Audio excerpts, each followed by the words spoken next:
Hello दोस्तों, कैसे हैं आप सब। उम्मीद है आप लोग अच्छे होंगे। दोस्तों मैं हूं अरफाज और आप देख रहे हैं केडीबी लाइव। दोस्तों आज हो चुका है 21 अगस्त 2022। तो आज दिन भर की हर छोटी बड़ी खबर लेके आए हैं आपके लिए। तो चलिए वीडियो को शुरू करते हैं। तो दोस्तों आम लोगों को रोजगार मुहैया कराने की बड़ी योजना मनरेगा का हाल बिहार के अंदर क्या है, इसे लेकर ग्रामीण विकास विभाग में मौजूद वित्तीय वर्ष की पहली तिमाही का रिपोर्ट जारी किया है। मौजूद वित्तीय वर्ष के पहले 3 महीने में किस जिले के अंदर कैसा प्रदर्शन रहा, इसको लेकर विभाग ने विस्तार से रिपोर्ट जारी किया है। मनरेगा योजना को लेकर बक्सर जिला सबसे टॉप पर रहा है। बक्सर जिले को 89.15 अंक मिले हैं, जबकि इस रैंकिंग में पटना जिला 31वें नंबर पर पिछड़ गया है। रैंकिंग में पहली बार अमृत सरोवर के काम को भी शामिल किया गया है। बक्सर के बाद जहानाबाद दूसरे नंबर पर, वैशाली तीसरे नंबर पर, गया चौथे नंबर पर और पूर्वी चंपारण 5वें नंबर पर है। इस रैंकिंग में सबसे नीचे शिवहर जिले का स्थान है।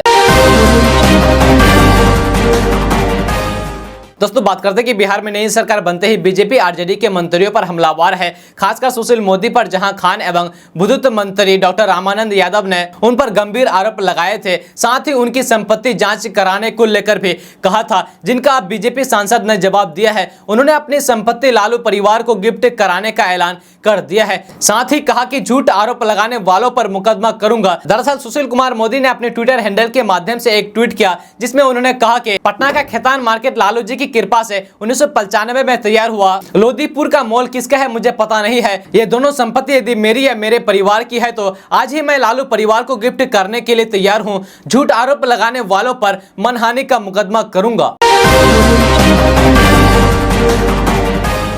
दोस्तों बिहार में नई सरकार बनने के बाद सत्तारूढ़ आरजेडी ने 29 अगस्त को पटना में अपनी राष्ट्रीय कार्यकारिणी की बैठक बुलाई है। बैठक में देश भर के जेडीयू के नेताओं को शामिल होने के लिए कहा गया है। जेडीयू के प्रदेश अध्यक्ष उमेश कुशवाहा ने कहा कि हमने अगले साल होने वाले नागालैंड, गुजरात में चुनाव सहित विभिन्न मुद्दों पर बैठक बुलाई है। हम बिहार देश की वर्तमान राजनीतिक स्थिति पर चर्चा करेंगे। बैठक की अध्यक्षता हमारे राष्ट्रीय अध्यक्ष राजीव रंजन सिंह उर्फ लल्लन सिंह करेंगे। बैठक के दौरान मुख्यमंत्री नीतीश कुमार, जेडीयू कोटे के तहत राज्य सरकार के मंत्री, सांसद के दोनों सदस्यों के सांसद, विधायक, एमएलसी, अन्य नेता इसमें हिस्सा लेंगे।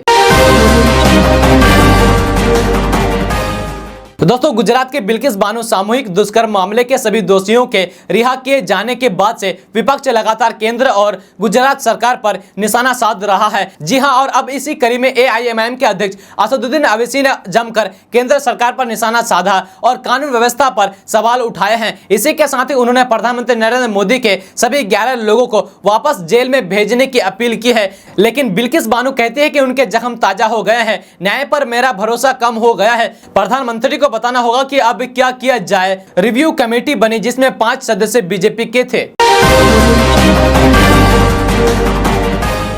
दोस्तों बात करते हैं कि मिथिला के मखाना कृषकों के लिए बड़ी खबर है। भारत सरकार ने मिथिला मखाना को जियोग्राफिकल इंडिकेशन टैग दिया है, जिसके बाद अब मखाना उत्पादकों को और भी बेहतर दाम मिल पाएगा। इस बात की जानकारी देते हुए केंद्रीय मंत्री पीयूष गोयल ने ट्वीट किया, जी टैग से पंजीकरण हुआ मिथिला मखाना, किसानों को मिलेगा लाभ और आसान होगा काम। त्योहारी सीजन में मिथिला मखाना को जीआई टैग मिलने से बिहार के बाद भी लोग श्रद्धा भाव से इस शुभ सामग्री का उपयोग कर पाएंगे। दोस्तों एक और पुलिस महानिदेशक कानून व्यवस्था दुरुस्त रखने के लिए सख्त रवैया अख्तियार किए हुए हैं। लापरवाह पुलिस कर्मियों पर कार्रवाई भी कर रहे हैं। इसके बावजूद महिला थाना में पुलिस का रवैया सुधर नहीं रहा है। लापरवाही का ताजा मामला सुपौल महिला थाना की है, जहां जिले के किशनपुर प्रखंड अंतर्गत किशनपुर उत्तर पंचायत के भरबिट्टा गांव वार्ड नंबर 11 निवासी मोहम्मद इजहार ने अपने पत्नी के साथ 8 मई 2022 को मारपीट कर घर से निकाल दिया था, जिसमें उन्होंने कहा था हमारे पति के द्वारा 2 लाख रुपए और एक मोटरसाइकिल की मांग बताई थी, जिसके कारण मुझे प्रतिदिन मारपीट कर रही थी।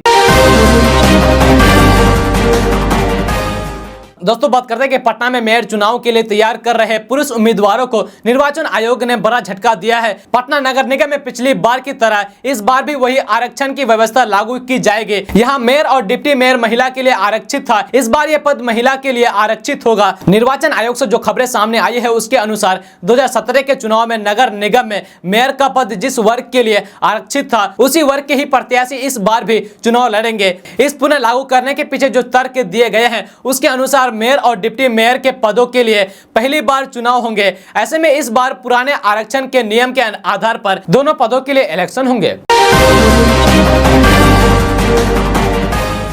दोस्तों बात करते हैं कि सीएम नीतीश कुमार ने शनिवार को जिले के अलीगंज प्रखंड पहुंचकर सुखाड़ की स्थिति का जायजा लिया। सीएम नीतीश कुमार ने सड़क मार्ग से गोरखपुर, जमुई तथा लखीसराय जिले के कई प्रखंड में जाकर किसानों के खेतों में मिलकर सुखाड़ की स्थिति का जायजा लिया। मुख्यमंत्री नीतीश कुमार ने शनिवार को शेखपुरा से सड़क मार्ग होते हुए सिकंदर के रास्ते अलीगंज प्रखंड के आरा गाँव पहुंचकर खेतों में जाकर सुखाड़ की स्थिति की जायजा लिया। दोस्तों बात करते हैं कि बिहार में नगर निकाय चुनाव को लेकर सोमवार को राज्य निर्वाचन आयोग ने अहम बैठक बुलाई है। बताया जा रहा है कि इस बैठक में सभी जिलों की डीएम सह जिला निर्वाचन पदाधिकारी, नगर पालिका के अधिकारी भी मौजूद रहेंगे। इस बैठक की अध्यक्षता राज्य निर्वाचन आयोग कमिश्नर करेंगे। वहीं इस बैठक में सभी प्रमंडलीय आयुक्त तो मौजूद रहेंगे। वीडियो कॉन्फ्रेंस के माध्यम से होने वाली इस बैठक के सभी अनुमंडलीय पदाधिकारी को भी शामिल होने के लिए कहा गया है। माना जा रहा है कि बैठक के बाद नगर निकाय चुनाव को लेकर महत्वपूर्ण निर्णय लिया जा सकता है। दोस्तों बात करते हैं कि दिल्ली में नई आबकारी नीति में भ्रष्टाचार के आरोप में सीबीआई उप मुख्यमंत्री मनीष सिसोदिया के ठिकानों पर लगातार छापेमारी कर रही है। इसको लेकर भाजपा के साथ साथ कांग्रेस भी आम आदमी पार्टी पर निशाना साध रही है। पीडीपी नेता महबूब मुफ्ती ने इसको लेकर कांग्रेस पर निशाना साधा और भाजपा के प्रोपेगेंडा को सपोर्ट करने का आरोप लगाया है। इस बीच कांग्रेस नेता कन्हैया कुमार ने शनिवार को केंद्र सरकार पर विपक्ष का गला घोटने के लिए सीबीआई के दुरुपयोग का आरोप लगाया है। कन्हैया यहाँ पूर्व प्रधानमंत्री स्वर्गीय राजीव गांधी की जयंती के अवसर पर कांग्रेस द्वारा आयोजित एक समारोह में हिस्सा लेने आए थे। दोस्तों ग्लोबल वार्मिंग के दौर में जलवायु अनुकूल खेती की बढ़ती आवश्यकता अब विकसित देशों में भी महसूस की जा रही है। इसी सिलसिले में टाटा कर्नेल इंस्टीट्यूट अमेरिका के कृषि विज्ञानों के एक दल ने पूर्णिया के गांव में पहुंचकर खेती का हाल जाना। उन्होंने विशेषकर जिले के उन 5 गांव में लगी फसल का जायजा लिया जहां कृषि विज्ञान केंद्र जलालगढ़ की देखरेख में जलवायु अनुकूल खेती हो रही है। इस दौरान कम बारिश वाले क्षेत्रों में फसलों को लहलहाता देख विज्ञानी चकित हो गए। तो दोस्तों बिहार के पूर्वी चंपारण के ढाका न्यायालय परिसर में जेल से पेशी के लिए आए कैदी ने आत्महत्या का प्रयास किया है। कैदी ने गमछा में आग लगाकर आत्महत्या का प्रयास किया है। अन्य कैदियों के अलावा सुरक्षा कर्मी की तत्परता से आग पर काबू पाया है। हालांकि आग से देवेंद्र ठाकुर का चेहरा और बाल झुलस गया है। कैदी द्वारा खुद को आग लगाने की घटना से कोर्ट परिसर में अफरा तफरी का माहौल मच गया। सूचना मिलने पर ढाका थाना पुलिस कोर्ट पहुंची और मामले को शांत कराया और जख्मी कैदी को इलाज के लिए भेज दिया गया। दोस्तों घेगा थाना क्षेत्र के शाहपुर से मामला प्रकाश में आया है, जहां एक 13 वर्षीय नाबालिग लड़की को बदमाशों ने शादी की नियत से अगवा कर लिया है। वहीं अपराधियों ने उक्त लड़की को दियारा में छिपा कर रखने की बात बताई जा रही है। जब इसकी सूचना परिजनों को मिली तो परिजनों के द्वारा इसकी लिखित शिकायत स्थानीय थाने में की। थाने के अधिकारियों की शिथिलता के कारण अभी तक कोई भी कार्रवाई नहीं की गई है।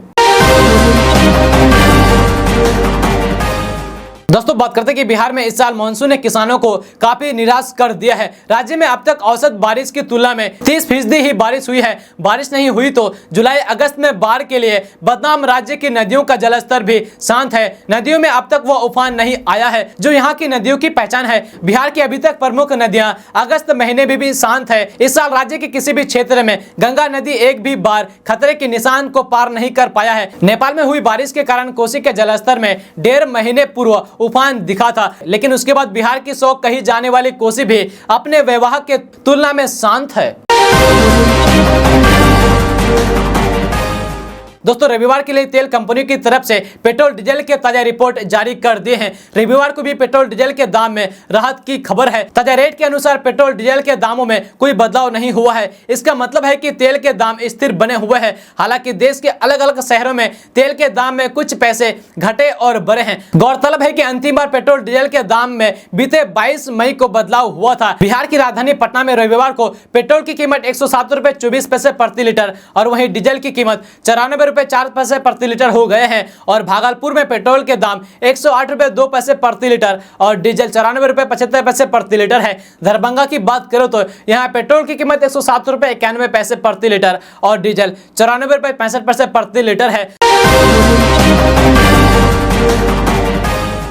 दोस्तों, बिहार में बालू माफियाओं के हौसले बुलंद हैं। सरकार उन पर लगाम लगाने का प्रयास कर रही है, लेकिन उन पर शायद कोई फर्क नहीं पड़ रहा है। बालू माफिया पुलिस से भी नहीं डरते हैं। यही वजह है कि कार्रवाई के दौरान पुलिस टीम पर हमले की खबर बार बार आती रहती है। ताजा मामला नवादा जिले का है। जिले के वारिसलीगंज थाना क्षेत्र के चंडीपुर गाँव में पेट्रोल पंप के पास शनिवार को देर शाम बालू माफियाओं ने पुलिस पर जानलेवा हमला कर दिया। घटना में एक दरोगा सहित 3 पुलिसकर्मी घायल हो गए। सभी को वारिसलीगंज पीएमसीएच में भर्ती कराया गया।